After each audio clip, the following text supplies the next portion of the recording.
pessoal, tudo bem com vocês? Eu sou a Malu e sejam bem-vindos ao meu canal. E no vídeo de hoje nós vamos fazer a parte 2 do nosso vídeo atualizando o caderno de leitura, porque a gente tem que terminar de colocar tudo em dias e, como eu prometi, tá saindo tudo na mesma semana. Talvez com um pouquinho de atraso do que eu tinha planejado, mas tudo na mesma semana. Vou admitir que, infelizmente, eu tinha achado que tinha imprimido a capa de Hogwarts Uma História Marota, mas eu não tinha impresso novamente. Então, nós vamos ter um corte nesse vídeo e uma mudança de cenário, porque eu tive que gravar em outro dia a finalização dessa página do livro, que tá esperando há meses para ser finalizada, porque eu tive que retornar lá no lugar onde eu faço as impressões, que é aqui perto da minha casa, e resolver, enfim, esse problema, porque não dava para ficar, mais uma vez, sem essa atualização completa no caderno, e isso acabar sendo, tipo, um mito aqui do canal, como algo que eu prometi e nunca cumpri.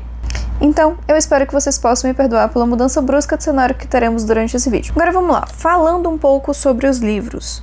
Nós temos aqui o terceiro livro da série Como Treinar Seu Dragão, que por enquanto é o último relançado pela editora, e que pra mim tem um dos finais com o melhor gancho pro livro seguinte. E essa é uma das coisas que me faz estar muito ansiosa para que os outros livros sejam relançados pela editora, e eu quero muito acreditar que agora, com o anúncio das gravações de Como Treinar Seu Dragão 2, eles estão se preparando para fazer como no primeiro, sabe, o relançamento, e liberar os outros livros, ou pelo menos parte deles, junto com o filme. Pelo menos assim, na minha cabeça, essa deve ser a estratégia de marketing que eles estão fazendo para que eles consigam vender mais livros e estejam ali meio que segurando a gente pra gente estar ansioso para fazer essas compras desses relançamentos, quem ainda não tem, né?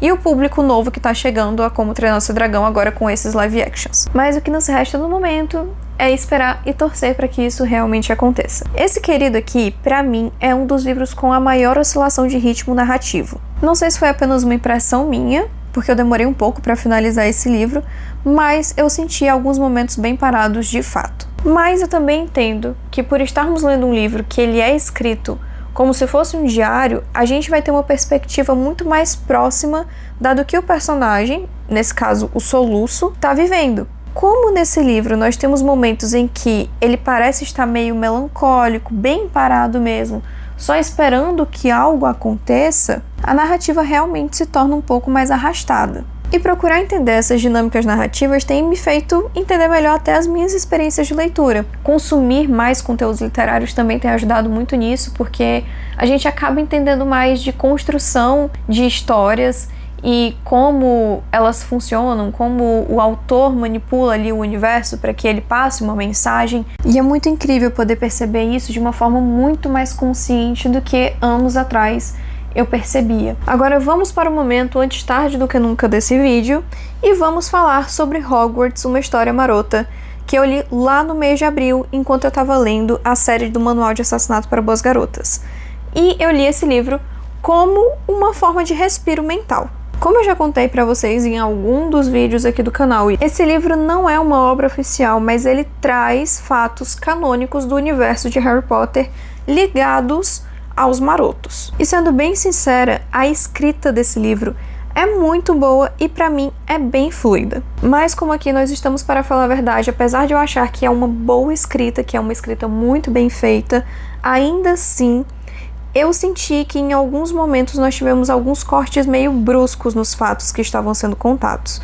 Mas eu acredito que isso também se deve ao fato de que aqui o autor estava pegando os fatos canônicos que a gente já conhece dentro do universo de Harry Potter para tentar juntar todos eles de uma forma coesa. E eu acredito que pode chegar um momento em que isso é complicado, porque apesar de a gente conhecer os fatos que ligam esses eventos canônicos e saber em alguns momentos quais foram as coisas que aconteceram entre um evento canônico e outro, que ligam esse período de tempo entre um e o outro, ainda assim podem ter alguns momentos em que a gente não conhece exatamente o que aconteceu de história entre um e o outro.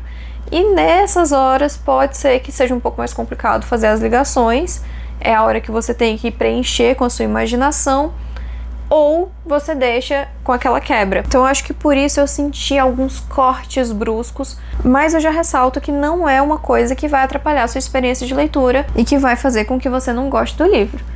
o livro continua sendo muito bom apesar disso. E sempre é muito bom ressaltar que essa foi a minha experiência, a minha percepção, que pode muito bem mudar em algum outro momento quando eu for ler esse livro, mas que principalmente, se você ler, pode ter uma experiência completamente diferente da minha e tá tudo bem. E ter lido esse livro sobre os marotos foi muito bom, porque assim, eu não sei vocês, mas eu, que gosto muito de Harry Potter, gostaria muito que tivesse existido de fato um livro direcionado aos marotos.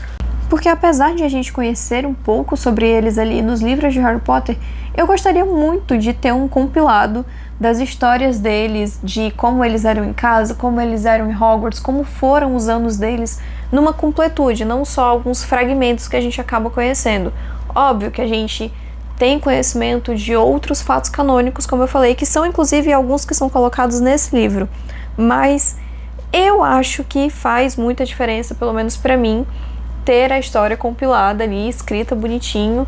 Então esse livro, apesar de não ser um livro oficial, foi um grande fanservice pra mim. E aproveitando o contexto desse vídeo aqui de experiência de leitura, ter lido esse livro como um respiro entre os livros de Manual de Assassinato para Boas Garotas foi muito essencial para eu conseguir voltar a ler a coleção com mais vontade e curiosidade, porque assim, eu senti que os livros foram meio densos pra mim enquanto eu tava lendo o Manual de Assassinato para Boas Garotas.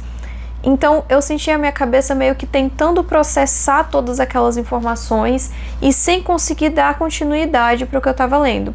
E quando eu peguei esse livro e li, por ele ter uma história que, querendo ou não, é mais curta e é de um universo que eu já tô adaptada, que eu já tô acostumada, que eu já conheço, foi mais leve para ler, foi divertido, foi uma coisa que eu tenho curiosidade, que me deixou, nossa, muito animada para ler. Então, ele realmente deu um respiro para tipo, tá, calma, respira, você ainda tá conhecendo tudo dessa história, vamos dar um time, e aí quando você voltar, você tá pronta para receber mais informações. E foi assim, batata, na hora que eu voltei, gente, era disso que eu precisava. E eu nunca tinha feito isso, porque eu sempre tive uma mentalidade de que assim, eu comecei essa coleção, então para que eu leia outro livro, eu tenho que terminar essa coleção primeiro. E, inclusive, essa era uma das coisas que me fazia ficar muito travada e não continuar a ler outros livros e estagnar meu ritmo de leitura, porque eu simplesmente não estava lendo o que eu queria ler. Eu estava lendo por obrigação. E como eu sempre tenho dito nos últimos vídeos para vocês, quando a gente fala de leitura, leiam porque vocês querem, não se forcem. Não tratem a leitura de vocês como uma obrigação, porque é um hobby, é para ser prazeroso. E, mais uma vez, eu aprendi mais uma coisa sobre como levar as minhas leituras de uma forma mais leve. E, mais uma vez, também, eu dou mais razão ainda à dona Bels Lopes, que sempre fala pra gente que a gente tem que ler quando a gente tem vontade, o que a gente tem vontade, e que se a gente precisa deixar um livro quietinho na estante de vez em quando, para que depois a gente volte mais preparado para ler ele, a gente faz. E nós finalizamos por aqui a nossa atualização de 2 partes do meu diário de leitura. Tudo está colocado em dias, então a partir de agora, todos os livros que vierem agora, todos os registros que vierem agora, vão estar todos na ordem cronológica certinha. Então, se você gostou desse vídeo, deixe seu like, se inscreve no canal se você ainda não for inscrito, compartilhe esse conteúdo com algum amigo que você sabe que pode gostar dele. E é isso. Um beijo, até o próximo vídeo e fui!